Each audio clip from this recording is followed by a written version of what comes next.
السلام علیکم viewers, welcome to my channel Zoya Novel World. قسط نمبر 6۔ اسد کوئی دلیل مت دینا، بس میں نے جو کہا ہے وہ کرو اور جا کر اپنے سسر کے پاس بیٹھو۔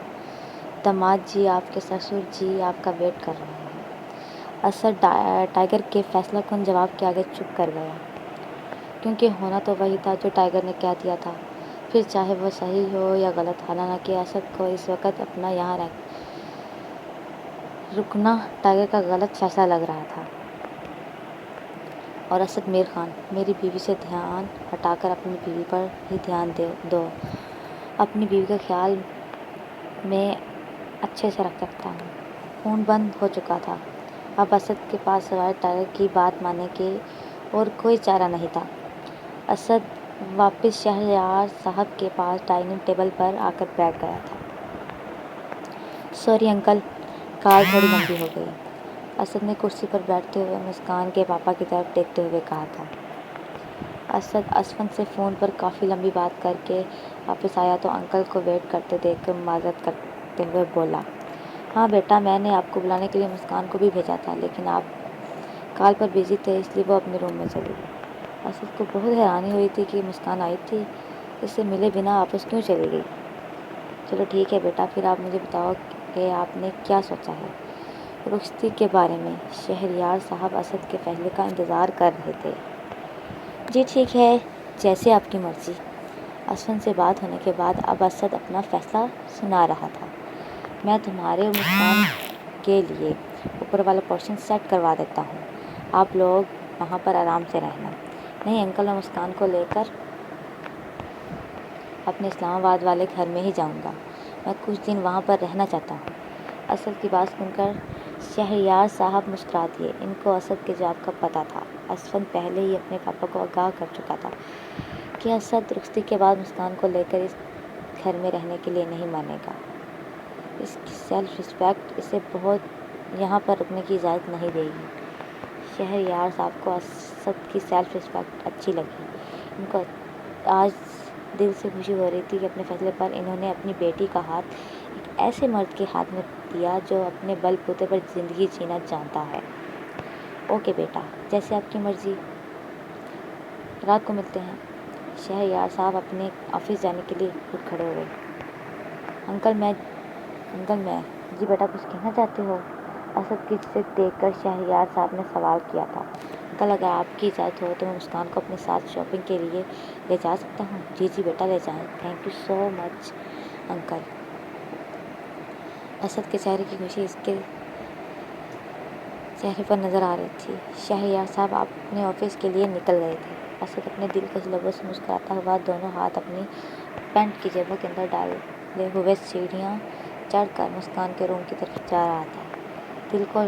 دل کو ہوش آ چکا تھا، مگر وہ اسفند کے رویے سے اس وقت بہت ڈری ہوئی اور سہمی ہوئی تھی، اس لیے آنکھیں بند کر کے چپ چاپ لیٹی ہوئی تھی۔ دل کو اس طرح دیکھ کر اسفند اپنے آپ میں ہی کافی شرمندہ تھا۔ اٹھو دل، یہ جوس پی لو، اس کے بعد دوائی کھانی ہے۔ دل نے اسفند کی توقع کے خلاف جلدی سے جوس کا گلاس دل کے ہاتھ سے لے کر اپنے منہ کو لگایا اور ایک ہی سانس میں سارا اپنے گلے کے اندر انڈیل کر میڈیسن بھی کھا لی۔ دل آرام سے لیٹ جاؤ۔ دل جوس اور دوائی کھا کر کافی دیر سے بیک گراؤنڈ سے سر ٹکائے ہوئے بیٹھی تھی۔ دل کو گراؤنڈ سے ٹیک لگا کر گھٹنوں میں سر دیے ہوئے سدھا سی بیٹھی ہوئی دیکھ کر اسفند کو اچھا نہیں لگ رہا تھا۔ اسفند جو صوفے پہ بیٹھ کر اپنے لیپ ٹاپ پر کچھ ضروری انفارمیشن نکال کر کنورٹ کر رہا تھا، وہ دل کو ایسے بیٹھا ہوا دیکھ کر بہت پیار سے بول رہا تھا۔ اسفند کے بولنے کی دیر تھی کہ دل جلدی سے لیٹ گئی اور اپنی آنکھوں پر بازو رکھ لیا۔ دل کا رویہ کافی اب نارمل سا لگ رہا تھا۔ اسفند دل کا بیہیویئر دیکھ کر اپنی جگہ سے اٹھ کر دل کے پاس آ کر بیڈ پر بیٹھ گیا۔ دل سوری، مجھ سے غلطی ہو گئی، مجھے آپ کے ساتھ ایسا سلوک نہیں کرنا چاہیے تھا، کیوں مجھے زندہ چھوڑ دیا؟ اسفند کی بات کو بیچ میں ہی کاٹتے ہوئے اپنی آنکھوں میں ہاتھ ہٹا کر بولی۔ دل رو رہی تھی، اس کی موٹی موٹی آنکھوں سے آنسو موتی بن کر بہہ رہے تھے۔ دل ایسے مت بولو یار، آئی ایم سوری یار، آپ کو سوری بولنے کی کوئی ضرورت نہیں ہے۔ بچپن سے لے کر آج تک زندگی میں بہت کچھ برداشت کیا ہے، اگر ایک ظلم آپ نے بھی کر لیا تو کوئی بات نہیں۔ دل کے چہرے پر اداسی اور دکھ دیکھ کر اسفن کا دل تڑپ گیا۔ وہ دل کو دنیا کی ہر خوشی دینا چاہتا تھا۔ اسفن کو احساس تھا کہ اس کے ہاتھوں میں بہت غلط ہو گیا ہے۔ دل بیڈ سے اٹھ کر واش روم میں جانے لگی تو چکرا کر واپس بیڈ پر بیٹھ گئی۔ دل کے پیروں پر کافی زخم تھے۔ دوسرا انجیکشن کا اثر، تیسرا گلے پر چین کی تکلیف، دل کی نازک جان یہ سب تکلیفیں سہ نہیں پا رہی تھی۔ رکو دل، میں لے چلتا ہوں۔ اسفن بیڈ کی دوسری طرف سے ہوتا ہوا دل کے پاس آیا۔ نہیں مت گئے ہیں ساتھ، میں خود چلی جاؤں گی۔ دل نے ہاتھ کے اشارے سے روک دیا۔ دل نے پھر سے اٹھنے کی کوشش کی اور دوبارہ سے چکرا کر واپس بیٹھ گئی۔ اسفن نے دل کو زبردستی اپنی باہوں میں اٹھایا اور اسے واش روم تک لے آیا۔ دل نے بنا جواب دیے موقع کی نزاکت کو سمجھتے ہوئے اندر جا کر دروازہ بند کر لیا۔ اسفن کے اٹھانے پر دل نے کوئی مزاحمت نہیں کی۔ اسفن 2 قدم ہی آگے بڑھا تو دھڑام کی آواز پر واپس آیا۔ دل کیا ہوا ہے؟ اب ٹھیک ہو؟ مگر اندر سے کوئی آواز نہ آنے پر اسفن بھاگ کر واش روم کی چابی لے کر آیا۔ دروازہ کھولا تو اندر دل بے ہوش ہو گئی کر فرش پر پڑی ہوئی تھی۔ دل کیا ہوا ہے؟ اسفن دل کو بے ہوش دیکھ کر بہت پریشان ہو گیا۔ وہ دل کو اٹھا کر واش روم سے باہر ہی لے کر آیا تھا کہ جب اسفن کا پاؤں سلپ ہونے کی وجہ سے دونوں بات ٹب کے اندر گر گئے اور جب اسفن باہر نکلنے لگا تو غلطی سے اسفن کا ہاتھ شاور کو ٹچ پر لگ گیا، جس سے شاور آن ہو گیا اور دونوں پانی سے بھیگ گئے اور پانی گرنے کی وجہ سے دل کو بھی ہوش آ گیا۔ یہاں کیسے آئے؟ دل نے ہوش میں آتے ہی اپنے آپ کو اسفن کی باہوں میں گیلا دیکھ کر سوال کیا، کیا کیا ہے آپ نے میرے ساتھ؟ کچھ کیے بنا ہی چکرا کر یہاں وہاں گر کر بے ہوش ہو رہی ہو۔ اگر کچھ کر دیتا تو آپ کا مرنا تو کنفرم تھا۔ کھانا اچھے سے کھایا کرو۔ اسفن دل کے اس طرح بیاں پر بے ہوش ہو جانے پر دل کی صحت کے لیے فکر مند ہو گیا۔ آپ باتوں کو گھمائیں مت، مجھے بتائیں آپ نے میرے ساتھ کیا کیا ہے؟ کچھ نہیں کیا، بیوقوف لڑکی بے ہوش ہو گئی تھی اور اٹھاتے ہوئے میرا پاؤں سلپ ہو گیا تھا، اس لیے ہم باتھ ٹب میں گر گئے۔ چلو اب اگر آپ کی انویسٹیگیشن ختم ہو گئی ہو تو فریش ہو جاؤ، میں واش روم کے باہر ہی کھڑا ہوں۔ آواز دے دینا، فریش ہونے کے بعد میں آپ کو اٹھا کر لے جاؤں گا۔ کوئی ضرورت نہیں، میں خود آ جاؤں گی۔ دل، ہر بات پہ بحث کرنا ضروری ہے؟ چپ چاپ فریش ہو جاؤ، میں باہر ہی کھڑا ہوں۔ اسفن دروازے کے باہر ہی کھڑا ہو گیا۔ اسفن دل کی صحت کے ساتھ کوئی سمجھوتا نہیں کرنا چاہتا تھا۔ دل کی اس وقت جو حالت تھی وہ پھر سے بے ہوش ہو سکتی تھی، اس لیے اسفن نے رسک نہیں لیتے ہوئے باہر کھڑا رہنا ہی مناسب سمجھا۔ پلیز دروازے کو لاک مت کرنا۔ اسفن دل کو دروازہ بند کرتے ہوئے دیکھ کر جلدی سے کہا، میں تو لاک کر کے ہی نہاؤں گی۔ تو ٹھیک ہے، میں واش روم کے اندر ہی آ جاتا ہوں۔ اسفن ڈور کو دھکا دیتے ہوئے واش روم کے اندر آ کر کھڑا ہو گیا۔ آپ کو پتہ ہے کہ آپ کتنے بدتمیز اور بے شرم ہیں؟ آپ کو پتہ ہے کہ آپ کتنی ضدی ہیں؟ شرم نہیں آتی اس طرح سے کسی لڑکی کے ساتھ باتھ روم میں کھڑے ہو کر یہ بولتے ہوئے کہ آپ واش روم میں میرے ساتھ ہی رہیں گے؟ نہیں، اگر کوئی لڑکی ہوتی تو ضرور شرم آتی، مگر آپ میری بیوی ہو، اس لیے مجھے شرم کرنے کی کوئی ضرورت نہیں ہے۔ جب بیوی ایسی بے لگام اور ضدی ہو تو یہ سب کرنا بہت ضروری ہو جاتا ہے۔ اسفن دیوار کے ساتھ ٹیک لگا کر سینے پر دونوں ہاتھ باندھ کر ایک ٹانگ پیچھے کو فولڈ کر کے دیوار کے ساتھ ٹیک لگا کر کھڑا ہوا تھا۔ وہ دل کا اڑا ہوا رنگ دیکھ کر مسکرا رہا تھا۔ مگر میں آپ کو اپنا شوہر نہیں مانتی۔ دل غصے سے لال ہوتے ہوئے بولی، مجھے اس سے کوئی فرق نہیں پڑتا، آپ مجھے شوہر مانتی ہو یا نہیں، میں آپ کو اپنی بیوی مانتا ہوں، بس یہی کافی ہے ہمارے رشتے کے لیے۔ ٹھیک ہے، باہر جائیں، جان چھوڑیں میری۔ نہیں کر دی دروازہ لاک۔ ویری گڈ، پہلے ہی مان جایا کرو کہ مجھے اتنے کڑے فیصلے نہ لینے پڑے۔ وہ ہنستا ہوا دروازہ کھول کر باہر جا رہا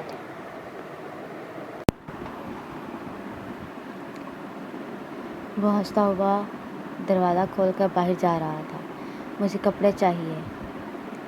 شوہر جی، دل اسفن کو جاتا دیکھ کر بولی۔ دل کے کپڑے گیلے ہو گئے تھے، اس لیے اسفن سے اس کے کپڑے مانگ رہی تھی۔ دل کے پاس اپنے کپڑے تو تھے نہیں۔ ویسے بڑا پتہ ہے کہ میں شوہر ہوں، اتنا پتہ نہیں ہے کہ بیوی کے پاس کپڑے بھی ہیں یا نہیں۔ دل نے اسد کو اچھا والا طنز مارا۔ بیوی جی، یاد ہے مجھے کہ آپ کے پاس کپڑے نہیں ہیں۔ اپنی اس غلطی کے لیے معافی چاہتا ہوں۔ ایک بار میرے کپڑے پہن لو، کل آپ کے کپڑے اور ضرورت کا باقی سامان بھی آ جائے گا۔ لسٹ بنا دینا۔ بیوی جی، اسفند دل کے نزدیک ہو کر اس کی نقل اتار رہا تھا۔ ابھی کے لیے بیوی جی، میں اپنے کپڑے لے کر آتا ہوں۔ پلیز، اگر میری سزا ختم ہو گئی ہو تو مجھے پوری آستین والے شرٹ دے دیجیے گا۔ مقبل بھی دل تھی، وہ بھی کہاں ہار ماننے والی تھی۔ دل نے پھر سے طنز کرتے ہوئے کہا۔ اسفند نے بنا کوئی جواب دیے ایک پوری آستین والی شرٹ اور اپنا ایک سمارٹ ٹراؤزر لا کر دل کو تھما دیا۔ تھوڑی دیر بعد دل نہا کر باہر آ گئی۔ اسفند نے دل کو اپنی باہوں میں اٹھا کر بیڈ پر لٹا دیا۔ دل اسفند کی پوری بازو والی شرٹ اور ٹراؤزر میں چھوٹی سی نازک سی بچی لگ رہی تھی۔ شرٹ کے بازو اس نے کافی فولڈ کیے ہوئے تھے، اس کے باوجود بھی لٹک رہے تھے۔ اسفند دل کو لے کر کبرڈ سے اپنا ٹراؤزر اور شرٹ لے کر واش روم میں چلا گیا۔ ٹب میں گرنے کی وجہ سے اسفند کے کپڑے بھی گیلے ہو گئے تھے۔ اسفند کافی پریشان تھا دل کے ساتھ جو اس نے کیا، اس وجہ سے وہ کافی دیر واش روم سے نہیں نکلا۔ اسفند جب واش روم سے باہر آیا تو دل سو چکی تھی۔ روم کی لائٹ بند کرتے ہوئے اسفند دل کے ساتھ آ کر لیٹ گیا۔ تھوڑی دیر تو اسفند دل سے دور ہی بیڈ پر لیٹا رہا، مگر پھر تھوڑا سا آگے ہوا کر دل کی کمر میں ہاتھ ڈال کر اسے اپنے قریب کرتے ہوئے ساتھ لگا لیا۔ دل جو اسفند کی طرف پشت کر کے لیٹی ہوئی تھی، اسفند نے دل کی پشت پر اپنا سینہ لگا کر دل کے بالوں پر اپنے لب رکھ دیے۔ دل میری جان، آئی ایم سوری یار، مجھے پتا ہے میری غلطی معافی کے لائق نہیں ہے، مگر پھر بھی سوری دل، پلیز مجھے معاف کر دو۔ دل جو جاگ رہی تھی بس سونے کی ایکٹنگ کر رہی تھی، مگر اسفند کی بات سن کر بھی اس نے کوئی جواب نہیں دیا۔ اسفند دل کو اپنی باہوں میں بھرے دل کی پشت سے اپنا سینہ لگائے ہوئے سو گیا۔ دل جو جاگ رہی تھی اسفند کی بات سن کر سوچنے لگی کہ غلطی میں نے بھی کی ہے۔ آدھی رات کو جب گھر سے بھاگی تو وہ لڑکے میرے ساتھ کیا کر سکتے تھے، سوچ کر بھی دل کی روح کانپ گئی۔ اگر اسفند ٹائم پر نہ آتا تو مجھے بے آبرو ہونے میں کتنا ٹائم لگنا تھا۔ اگر اسفند میری عزت بچا کر مجھے گھر لے آیا ہے تو کیا میں اس احسان کے بدلے میں اسے معاف نہیں کر سکتی؟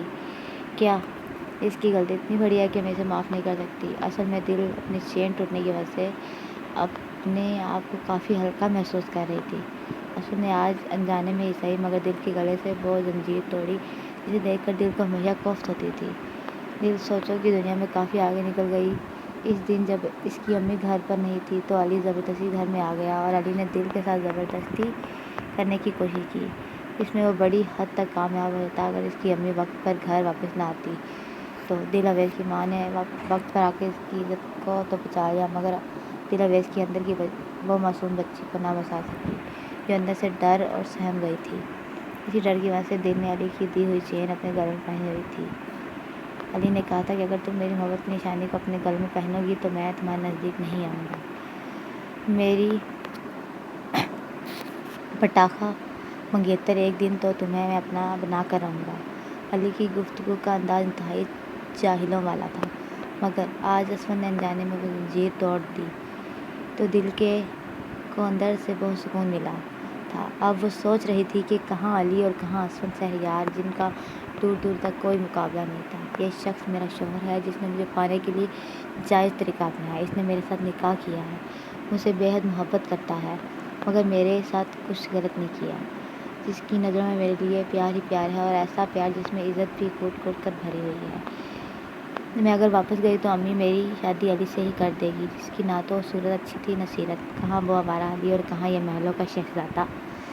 دل، تجھے تو اپنی قسمت پر رشک کرنا چاہیے، کتنا پیار کرتا ہے یہ شخص تم سے۔ اس کا اسٹیٹس دیکھ کر کوئی بھی لڑکی جو مجھ سے 1000 گنا بہتر ہوگی اسے شادی کرنے کے لیے تیار ہو جائے، اور یہ مغرور شہزادہ جتنا خوبصورت ہے کوئی بھی اس پر اپنا دل ہار جائے تو پتہ نہیں خدا نے تمہاری کس نیکی کے بدلے میں اس کے دل میں تمہاری محبت اجاگر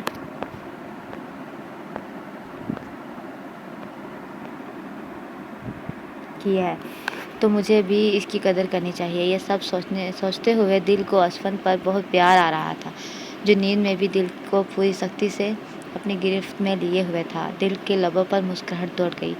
شاید دل کو اپنی فیلنگ سمجھ میں آنے لگی تھی۔ اسے یہ سمجھ آنے لگا تھا کہ اس کے دل میں بھی اسفند کے لیے پیار چھپا ہوا ہے۔ اس کے لیے کروٹ لے کر بے اختیار اسفند کے سینے سے جا لگی، ورنہ اپنا منہ اسفند کے سینے میں چھپا کر اپنا ہاتھ اسفند کی کمر میں پر ڈال کر لیٹ گئی۔ اسفند کی آنکھ ابھی ابھی لگی تھی۔ دل کے اس رد عمل سے فوراً اسفند کی آنکھ کھل گئی، مگر اسفند کو لگا کہ شاید دل نیند میں ہے، لائٹ بند تھی، اس لیے اسفند کچھ دیکھنے سے قاصر تھا۔ مگر نیند میں بھی دل کو یوں اسفند کے سینے سے لگ کر حق کرنا اسفند کو بہت اچھا لگا۔ اسفند کے دلکش انابی ہونٹوں پر مسکراہٹ پھیل گئی۔ اسفند بھی اپنی گرفت دل پر مضبوط کر لی، اسے میچ کر سینے سے لگا کر لیٹ گیا، کیونکہ نیند تو اسفند کی اڑ چکی تھی، کیونکہ دل کچھ اس طرح سے اسفند کے ساتھ چپک کے سوئی ہوئی تھی کہ دل کی گرم سانسیں اور دل کے نرم ہونٹ اسفند کی گردن کو چھو رہے تھے، جو اسفند کو بہکا رہے تھے۔ دل کا یوں خود سے اسفند کے پاس ہو کر حق کرنا اسفند کو خوشی سے پاگل کیے ہوئے تھا۔ آئی لو یو اسفند شہریار کی چھوٹی سی جان، اسفند نے دل کو سوتا ہوا سمجھ کر آہستہ سے کہا۔ آئی لو یو ٹو میرے اڑیل خوبصورت شہزادے۔ دل جو جاگ رہی تھی بنا آواز بول کر مسکرا دی۔ دل تم مجھے یوں ہی تڑپا کر پاگل کر دو گی، جب پاس نہیں آتی تو بے سکون کرتی ہو، جب پاس آتی ہو تو بے قرار کرتی ہو۔ اسفند دل کو سویا ہوا سمجھ کر آہستہ آہستہ سے کچھ باتیں زبان سے کہہ گیا، جن کو دل نے سن لیا۔ اب نہیں تڑپا گی اسفند، میں آپ کے ساتھ اپنی ایک نئی دنیا بناؤں گی، مگر جب کبھی آپ کو میری محبت پر یقین ہو جائے تو مجھے میری امی سے ملوا دینا پلیز۔ دل یہ ساری باتیں صرف اپنے دماغ میں ہی سوچ رہی تھی، سوچتے سوچتے نیند کی وادیوں میں گم ہو گئی۔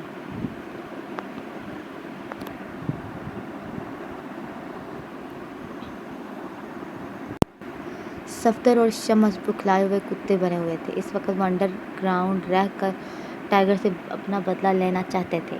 ان کو یہ اچھے سے پتا تھا کہ اگر وہ ٹائیگر تک نہیں پہنچے تو ٹائیگر ان تک پہنچ جائے گا۔ صفدر اور شمس کو اس بات کی آگ لگی ہوئی تھی کہ ان کا کروڑوں کا مال تھا۔ ٹائیگر نے وہ لڑکیاں جو پاکستان اپنے گھر میں واپس بھجوا دی، وہ لڑکیاں کروڑوں میں بکنی تھیں۔ ٹائیگر کی وجہ سے ان کا کروڑوں کا نقصان ہو گیا تھا۔ صفدر اور شمس نے اپنے جاسوس چاروں طرف پھیلا رکھے تھے۔ خفیہ طریقے سے اتنی اطلاع بھی انہوں نے جمع کر لی کہ اس وقت ٹائیگر کا رائٹ ہینڈ اسد خان یہاں پر موجود نہیں ہے۔ ٹائیگر دبئی میں اکیلا ہے، اس بات کا وہ بھرپور فائدہ اٹھانا چاہتے تھے۔ ان کو پتا تھا کہ اسد کے ہوتے ہوئے وہ ٹائیگر تک آسانی سے نہیں پہنچ سکتے، حالانکہ وہ اسد اور ٹائیگر دونوں کے چہرے سے ناواقف تھے، مگر وہ ٹائیگر کے رائٹ ہینڈ کے یہاں نہ ہونے کا بھرپور فائدہ اٹھانا چاہتے تھے۔ اسد ٹائیگر کے ارد گرد اتنی سخت سیکیورٹی بنا کر رکھتا تھا کہ ٹائیگر تک پہنچنا آسان کام نہیں تھا۔ ٹائیگر جان تھا اس ٹیم کی، ٹائیگر تھا تو یہ ٹیم تھی، ٹائیگر کے بنا یہ ٹیم کچھ بھی نہیں تھی، اور اسد تھا تو ٹائیگر تھا۔ اسد اور ٹائیگر ایک دوسرے کے بنا کچھ بھی نہیں تھے، یہ دونوں دو جسم ایک جان تھے۔ اس لیے اسد کے یہاں نہ ہونے کا فائدہ دشمن اٹھانے والے تھے، اس لیے انہوں نے اپنے جاسوس کتوں کی طرح پھیلا رکھے تھے۔ آج بھی ان تک یہ خبر ان کے جاسوس پہنچا چکے تھے کہ ٹائیگر ایک شاپنگ مال میں ہے۔ صفدر اور شمس نے اپنے جاسوس سے یہی کہا تھا کہ جلد از جلد ٹائیگر کو ختم کر دو۔ ٹائیگر جو دل کے لیے ڈریسز اور ضروری سامان لینے کے لیے مال آیا تھا۔ ٹائیگر دل کو سوتا ہوا چھوڑ کر گھر سے نکلا تھا۔ اسفند کو بہت گلٹی فیل کر رہا تھا کہ یہ سوچ کر کہ اس کی بیوی کے پاس کپڑے اور باقی ضرورت کا سامان نہیں ہے۔ آج میں اپنی جان کے لیے اپنے ہاتھوں سے شاپنگ کروں گا، بس یہ سوچ کر وہ بنا سیکیورٹی کی پرواہ کیے ہوئے سلیم امجد کو بتائے بنا ہی گھر سے نکل آیا تھا۔ دل کے لیے بہت سارے ڈریسز، جوتے، میک اپ، جیولری اور پرفیوم لینے کے بعد اسفند سوچ رہا تھا کہ کوئی ضروری چیز رہ تو نہیں گئی۔ ٹائیگر کی نظر سامنے لیڈیز سامان والی دکان پر پڑی۔ اس کے شرارتی لب مسکرا رہے تھے۔ جناب، تو اس کا تو میں آئیڈیا نہیں لگا سکتا، یہ خریدنے کے لیے تو آپ کو میرے نزدیک آنا پڑے گا، پھر دیکھیے گا کتنا پرفیکٹ ناپ لے کر آتا ہوں۔ یہ سوچتے ہوئے اس کے انابی ہونٹوں کے تلے شرارتی لب مسکراہٹ نے ڈیرا جما لیا۔ اسفند نے کبھی شاپنگ نہیں کی تھی، آج پہلی بار اس نے کسی لیڈی کے لیے شاپنگ کی تھی۔ وہ کافی تھکن محسوس کر رہا تھا، وہ تو اپنی شاپنگ بھی آن لائن ہی کرتا تھا، اوپر سے ساری رات سویا نہیں تھا۔ کیونکہ دل ساری رات اسفند کی گلے میں باہوں کا ہار بنا کر چپک کر سوئی ہوئی تھی۔ دل کی نزدیکیوں نے اسفند کا برا حال کر رکھا تھا۔ پوری رات اسفند کی آنکھوں میں نیند نام کی کوئی چیز نہیں تھی، مگر اب نیند کی وجہ سے اسفند کی طبیعت کا اپسٹ ہونا لازم تھا۔ تو ٹائیگر نے اپنی طبیعت فریش کرنے کے لیے شاپنگ مال کے کیفیٹیریا میں آ کر اپنے لیے کافی آرڈر کی۔ اس نے جو دل کے ساتھ کیا تھا، اس کی وجہ سے وہ کافی اسٹریس میں تھا۔ اچانک سے ٹائیگر کے نابیل لب مسکرائے، کیونکہ اسے دل کی رات والی حرکتیں یاد آ گئی۔ پتہ نہیں میری جان رات کو کون سا سستا نشہ کر کے سوئی تھی، جو اپنے ہی دشمن کے گلے میں باہیں ڈال کر مجھے سو رہی تھی، کیونکہ جاگتے ہوئے ہوش میں تو میڈم ہر وقت اپنے شوہر سے دور ہی بنا کر رکھتی ہے۔ اللہ کرے یہ سستا نشہ میری بیوی ہر روز ہی کر کے سویا کرے۔ اسفند اپنے دماغ میں یہ سوچ کر مسکرائے جا رہا تھا کہ اچانک سے ٹائیگر کو اپنے ارد گرد کچھ غلط ہونے کا خطرہ محسوس ہوا۔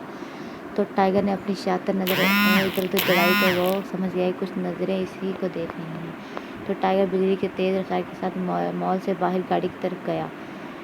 ٹائیگر گاڑی میں بیٹھ چکا تھا، مگر دشمن نے اس کی گاڑی پر فائرنگ کر دی، تو ٹائیگر نے بدلے میں منہ توڑ جواب دیا۔ وہ گاڑی کو بجلی کی تیز رفتار سے وہاں سے اڑا لے جا رہا تھا۔ ٹائیگر اپنی گاڑی کے شیشے سے لپک کر ان کی گاڑی پر نشانے باندھ کر فائر کر رہا تھا۔ دشمنوں کی 4-5 گاڑیاں بھری ہوئی تھیں کتوں کے ساتھ، جو ٹائیگر پر نشانے باندھ رہے تھے، مگر وہ اکیلا ہی ان پر بھاری پڑا ہوا تھا۔ ٹائیگر کا نشانہ بہت پکا تھا، جس کی وجہ سے گولیاں سیدھی ان کے سینوں میں لگ رہی تھیں۔ ان کی ایک گولی ٹائیگر کے بازو کو بھی چھو کر گزری، مگر اس وقت ٹائیگر کو اپنے بازو سے زیادہ اپنی حالت ڈرگز کی وجہ سے خراب ہونے لگ رہی تھی۔ ٹائیگر کی کافی میں کچھ ملایا گیا تھا، کیونکہ ٹائیگر کے دشمن اچھے سے جانتے تھے کہ ٹائیگر ہوش میں ہوا تو اسے پکڑنا مشکل ہی نہیں ناممکن ہے۔ ابھی تو اس پر نشے کا اثر ہونے لگا تھا، پھر بھی اس نے ان کے حشر نشر کر دیے تھے۔ اگر وہ ہوش میں ہوتا تو ان کا کیا حشر تھا۔ ٹائیگر نے اپنی ریسٹ واچ کے نیچے سے خفیہ ڈھکن کھول کر اس میں سے اینٹی ڈوز نکالا، جسے وہ ہمیشہ اپنے پاس رکھتا تھا۔ اس پر نشے کا اثر زیادہ ہونے لگا تو اس نے اپنی گھڑی کے نیچے سے خفیہ اینٹی ڈوز نکالتے ہوئے منہ میں رکھا تھا، مگر اس سے بھی اس کا نشہ اتر نہیں رہا تھا۔ شاید کوئی الگ طرح کا بہت اسٹرانگ نشہ تھا۔ ٹائیگر اپنے جسم میں پوری طرح سے درد محسوس کر رہا تھا، اس کا سر درد سے پھٹا جا رہا تھا۔ ٹائیگر کو اپنی حالت بگڑتی ہوئی محسوس ہو رہی تھی۔ وہ فوراً سے پہلے گھر پہنچنا چاہتا تھا۔ ٹائیگر نے راستے میں ہی سلیم اور امجد کو فون کر دیا تھا۔ ٹائیگر کے ساتھ یہ آج پہلی بار ہوا تھا کہ اسے اپنے دشمنوں کا ارد گرد ہونے کا احساس نہیں ہوا، کیونکہ ٹائیگر کو پیار تو پہلی بار ہوا تھا۔ اسفند دل کے خیالوں میں کھویا ہوا تھا، جس کی وجہ سے ٹائیگر کو پتہ نہیں چلا کہ اس کے ارد گرد کچھ لوگ اس پر نظر رکھے ہوئے تھے، ورنہ تو ٹائیگر ہر وقت اتنا چوکنا ہوتا تھا کہ ہوا کا رخ دیکھ کر پہچان لیتا تھا کہ دشمن آس پاس ہے۔ ٹائیگر ان کا مقابلہ کر چکا تھا، ان کو ڈھیر کر کے، اور کچھ لوگ بھاگ چکے تھے، مگر ٹائیگر اپنی حالت سے کافی پریشان تھا۔ وہ گھر کی طرف گاڑی بھگاتے ہوئے لے جا رہا تھا۔ دل کی آنکھ کھلی تو دیکھا کہ اسفند کے ساتھ بیڈ پر نہیں تھا۔ دل نے سوچا کہ شاید واش روم میں ہوگا۔ آج پہلی صبح ایسی تھی جب دل اسفند کو اپنی آنکھوں کے سامنے دیکھنا چاہتی تھی۔ اسفند نے رات کو دل کو سوتا ہوا سمجھ کر کئی بار دل کے چیکس پر کس کی، بہت ساری محبت بھری باتیں کر کے دل اویز کے دل کے دروازے کھول دیے تھے۔ اسفند کی رات والی باتیں سوچ کر دل نے اکیلے میں ہی شرما کر اپنی آنکھوں پر ہاتھ رکھ لیا۔ دل کب سے بیڈ پر بیٹھی اسفند کا واش روم سے نکلنے کا انتظار کر رہی تھی، مگر جب کافی دیر تک اسفند باہر نہیں آیا تو دل نے اٹھ کر واش روم کا دروازہ کھول کر اندر جھانکا، تو اسفند کو واش روم میں نہ پا کر دل تھوڑا پریشان ہو گئی۔ باہر آ کر دروازہ کھول کر اسفند کے آفس روم میں دیکھا، اسفند وہاں پر نہیں تھا۔ کچن اوپن تھا تو صاف نظر آ رہا تھا اسفند وہاں پر نہیں ہے۔ دل اسفند کو گھر میں نہ پا کر پریشان ہو گئی۔ اسفند، آپ بنا بتائے کہاں چلے گئے ہیں؟ آپ اب تک مجھ سے ناراض ہیں، اس لیے گھر سے چلے گئے ہیں؟ دل اپنے آپ سے ہی باتیں کیے جا رہی تھی۔ پتہ نہیں کب آئیں گے۔ دل نے گھڑی پر نظر ڈالی تو تقریباً شام کے 5:30 کا ٹائم تھا۔ اللہ میاں، اتنی دیر تک سوتی رہی، پتہ نہیں یہ اسفند کب گھر سے باہر گئے۔ دل کو لگ رہا تھا کہ اسفند اس کے گھر سے بھاگنے والی بات سے ابھی تک ناراض ہے، اسی لیے وہ گھر سے کہیں چلا گیا ہے اپنی راضی کے لیے۔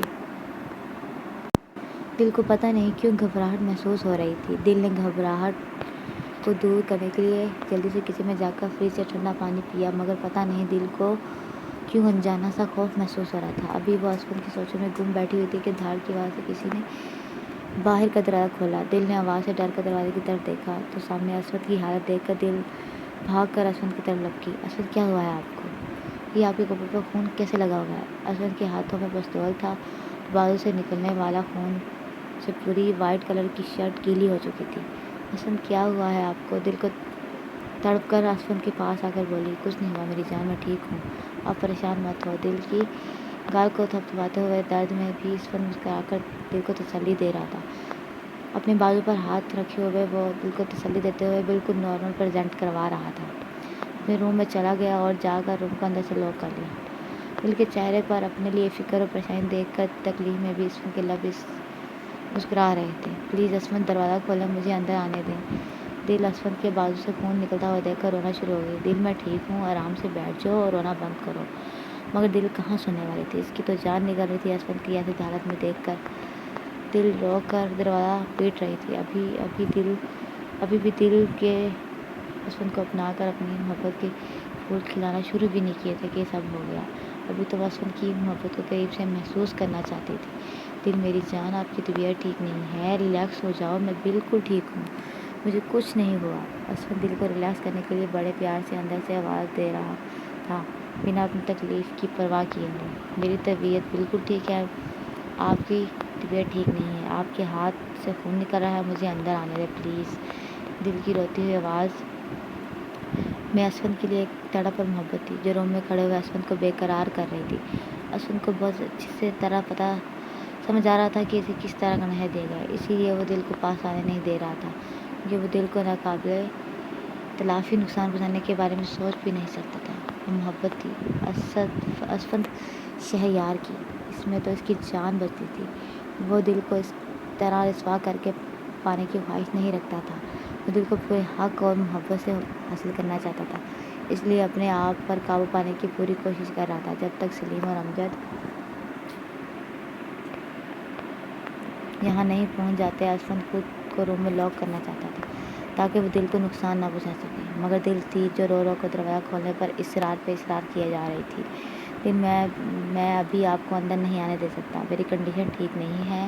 اسفند کو جو ڈرگس دیے گئے تھے اس میں کافی نشہ تھا، جس کی وجہ سے اسفند اپنے دماغ پر قابو کھونے لگا تھا۔ ایسے میں دل کا اسفند کے پاس آنا دل کے لیے خطرہ بن سکتا تھا، وہ اپنے دل کو اپنے ہی ہاتھوں سے بے آبرو نہیں کر سکتا تھا، اس لیے دل کے رونے کی آوازیں سننے کے باوجود بھی وہ دروازہ نہیں کھول رہا تھا۔ کہاں مر گئے ہو تم لوگ؟ ٹائیگر سلیم کو فون کر کے غصے سے دھڑا۔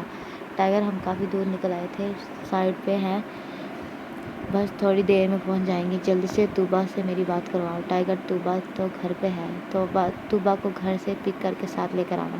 Okay tiger. ٹائیگر کی غصے والی آواز سے سلیم نے فون بند کرنا ہی مناسب سمجھا تھا، حالانکہ سلیم ٹائیگر کے لیے کافی پریشان تھا، وہ ٹائیگر کی طبیعت پوچھنا چاہتا تھا۔ ٹائیگر نے کچھ سوچتے ہوئے طوبا کا نمبر ڈائل کیا۔ ٹائیگر کا فون طوبا ٹائیگر کا نام اپنے موبائل اسکرین پر دیکھ کر چائے پیتی ہوئی جلدی سے اپنی چائے کو ٹیبل پر رکھ کر اٹھ کھڑی ہوئی تھی، جیسے کہ ٹائیگر بالکل اس کے سامنے کھڑا ہو گیا ہو۔ یس ٹائیگر۔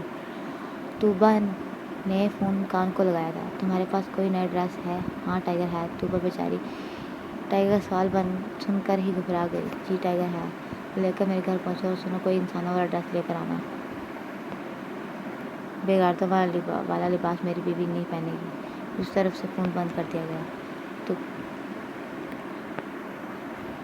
طوبا بیچاری شرمندہ ہو گئی، اس کی پینٹ شرٹ اور ویسٹرن ڈریس کو بے غیرتوں والا بول کر ٹائیگر فون بند کر چکا تھا۔ ٹائیگر کی بیوی ٹائیگر نے شادی کب کی؟ طوبا سوچنے لگی۔ اسفند، پلیز دروازہ کھولیں، مجھے ایک دفعہ اندر آنے دیں۔ اسفند، اگر آپ نہیں دروازہ کھولا تو میں چھری سے اپنی کلائی کاٹ لوں گی۔ دل کی دھمکی سن کر دل کی امید کے مطابق اسفند نے دروازہ کھولا اور دل کو بازو سے پکڑ کر اندر کھینچتے ہوئے دیوار سے لگا کر غصے سے دیکھا۔ جان لے لوں گا آپ کی اگر ایسی حرکت کرنے کے بارے میں سوچا بھی تو۔ اتنے غصے سے دل کو دیکھتے ہوئے دھمکی دی کہ دل کے تو ڈر کے مارے پیر کانپنے لگے۔ دل کو وہیں چھوڑ کر خود واش روم میں گھس گیا۔ واش روم میں ٹھنڈے پانی کا شاور کھول کر ٹائیگر اس کے نیچے کھڑا ہو گیا۔ اسفند اپنے پر قابو رکھنا چاہتا تھا۔ وہ نہیں چاہتا تھا کہ سلیم اور امجد کے آنے سے پہلے وہ بے قابو ہو کر دل کو کوئی نقصان پہنچا دے۔ اسفند ایک بار باہر آئے، مجھے آپ کو دیکھنا ہے۔ کیا ہوا ہے آپ کو؟ دل مسلسل واش روم کے باہر کھڑی رو رو کر دروازہ کھٹکھٹا رہی تھی۔ مسئلہ کیا ہے دل؟ کیوں نہیں سمجھ آ رہی کہ اس وقت آپ کا میرے پاس ہونا آپ کے لیے خطرہ ہے؟ اسفند غصے سے واش روم سے باہر آیا۔ اسفند کے سارے کپڑے گیلے تھے، وہ کپڑوں سمیت ہی شاور کے نیچے کھڑا ہوا تھا۔